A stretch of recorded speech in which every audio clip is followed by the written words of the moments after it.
acted by other people. So some of the nuances were a little different, but an excellent job, all in all.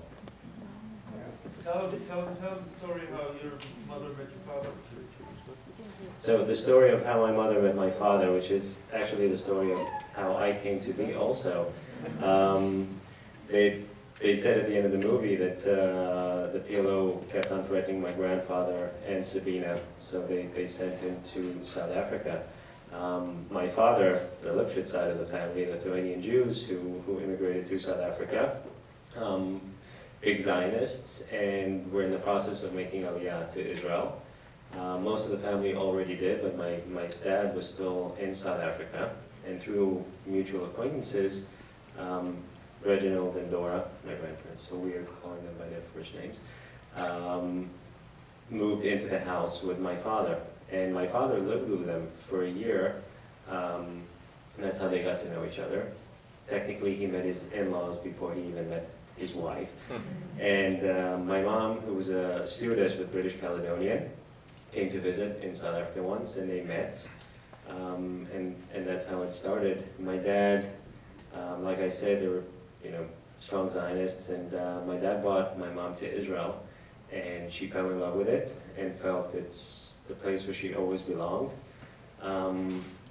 There's a reference to it in the movie because his name is Levi, but my grandfather's history is also interesting. He belongs to a line of Jewish family in England.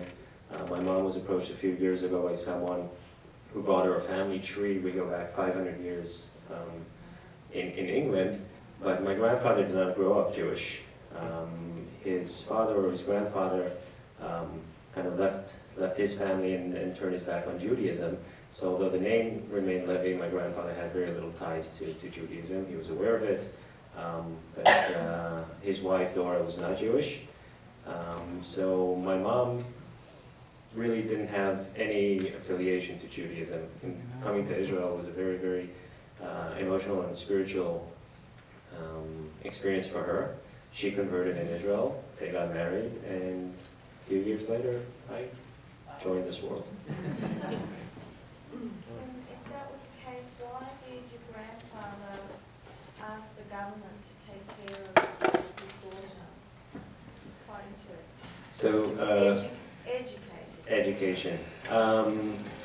Susan, who was a teenager at the time, we all called her Fika, was the youngest child, and there's 11 years difference between her and my mother. Everyone else was educated, were out of their homes, were all working, and she was still under the responsibility of their parents. I think being a parent myself now, you look out for your children. But the question is, if there were little ties to Judaism, why Israel? Why Israel? That's a good question. He was in Israel. He was. Maybe you could ask the President of the United States if he was in the States, I think it was because they were the people that he was helping, and he probably felt that they were also responsible for whatever outcome would be. Yes?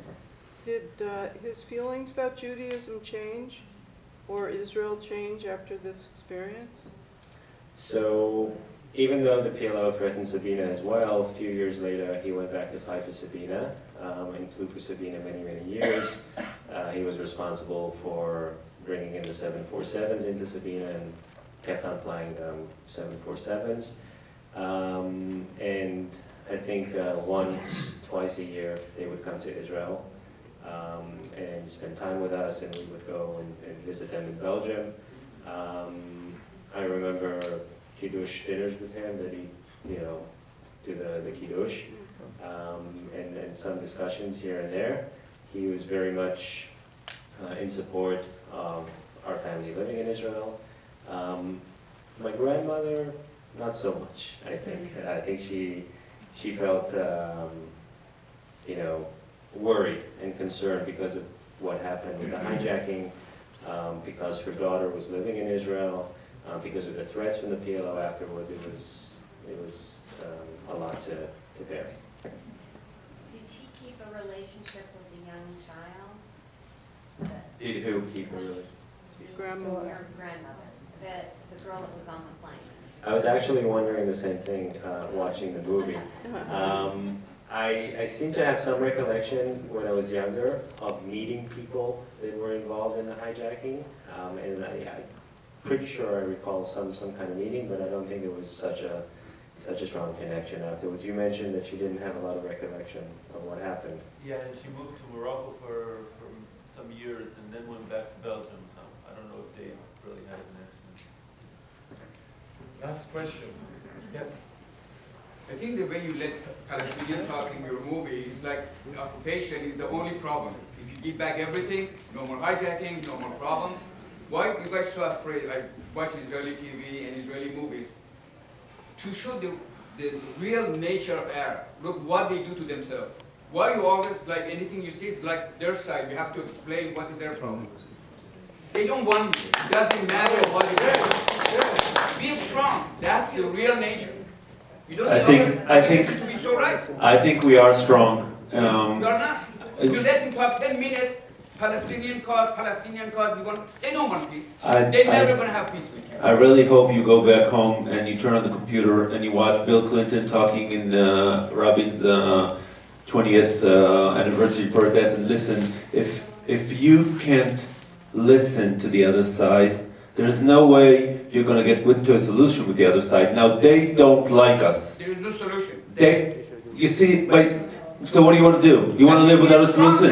They don't like us, okay? And we have a hard time. We live in Israel. We don't live here, okay? We need to find a solution. Now, saying there's no solution is not a solution, okay? So you listen to the other side. You don't accept the other side, okay? But you do accept. You do accept. No, I just put him on If I didn't know screen. anything about Middle East, I just would think you're right and you are right. And No, we just put him on screen. That's it. They never put you on a screen. I They understand. put us terribly on the I screen. speak Farsi. They never ever let any Israelis explain their part. Even if you say something, they translate that exactly to their face. So you want me to be like them or like me? Be like them. Right now, we have to be like them. I don't want to be like them. Okay. I'm an Israeli. I'm a Jew.